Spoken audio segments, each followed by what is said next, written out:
Operant conditioning in psychology. Learning in psychology is defined as a relatively permanent change in behavior as a result of an experience. B.F. Skinner, John Watson, and Ivan Pavlov are considered major influencers. There are three types of learning in psychology: classical conditioning, operant conditioning, and observational learning. In this video, we are going to cover operant conditioning. Operant conditioning is defined as the learning process through which the likelihood of a behavior reoccurring is either increased or decreased based on its consequences.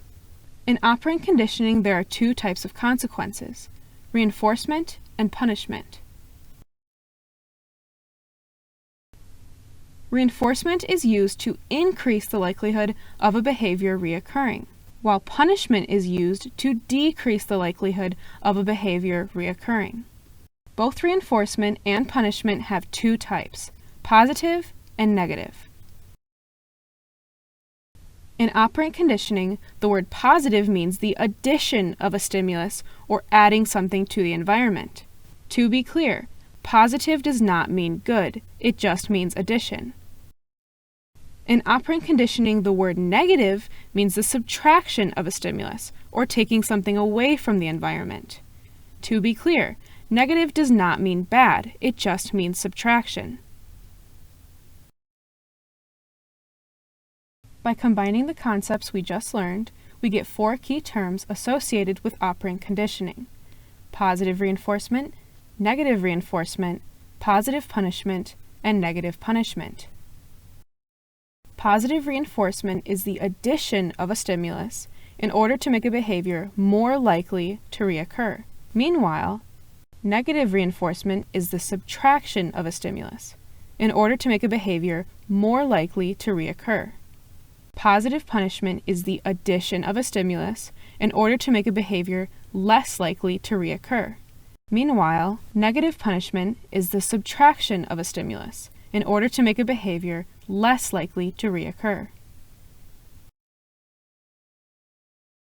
You may recall that positive reinforcement is the addition of a stimulus in order to make a behavior more likely to reoccur.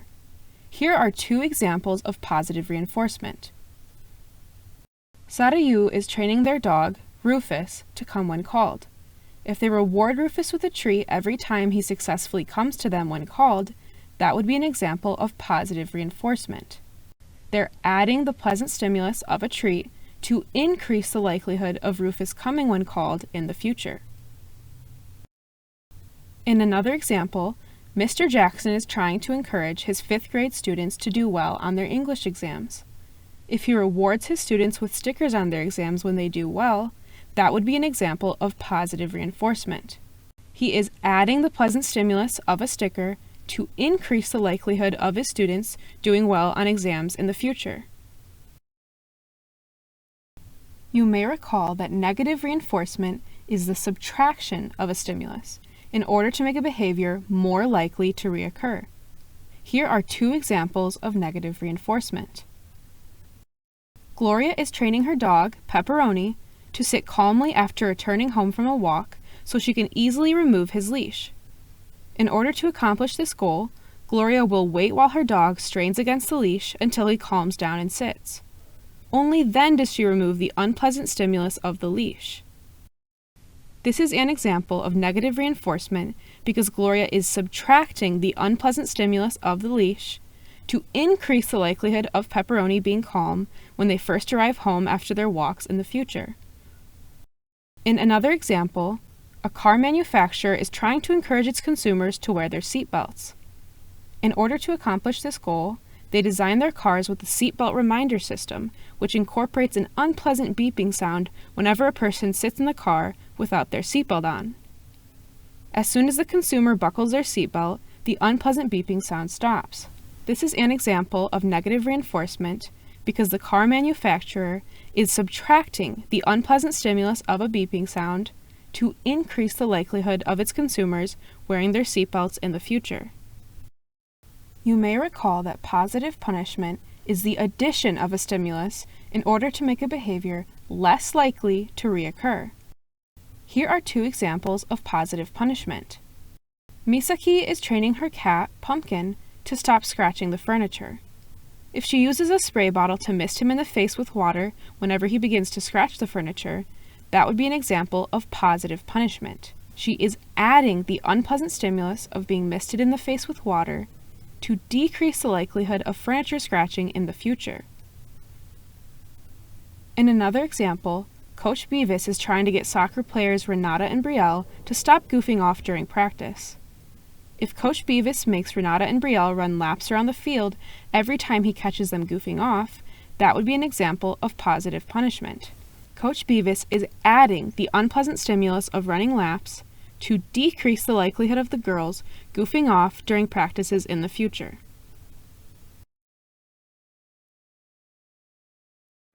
You may recall that negative punishment is the subtraction of a stimulus in order to make a behavior less likely to reoccur. Here are two examples of negative punishment.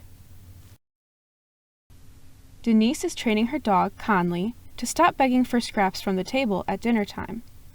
In order to accomplish this goal, Denise will put Conley outside whenever he begins to beg at the table. This is an example of negative punishment because Denise is subtracting the pleasant stimulus of the family's company to decrease the likelihood of Conley begging for scraps in the future. In another example, Hiba is trying to discourage her daughter, Lamia, from being on her cell phone during their family dinners. In order to accomplish this goal, Hiba takes Lamia's cell phone whenever she takes it out during dinner.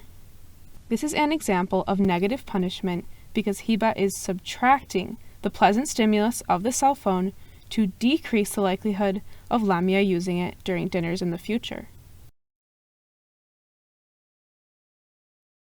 To review, let's go over the 4 key terms associated with operant conditioning: positive reinforcement, negative reinforcement, positive punishment, and negative punishment. Positive reinforcement is the addition of a stimulus in order to make a behavior more likely to reoccur. Meanwhile, negative reinforcement is the subtraction of a stimulus in order to make a behavior more likely to reoccur. Positive punishment is the addition of a stimulus in order to make a behavior less likely to reoccur. Meanwhile, negative punishment is the subtraction of a stimulus in order to make a behavior less likely to reoccur.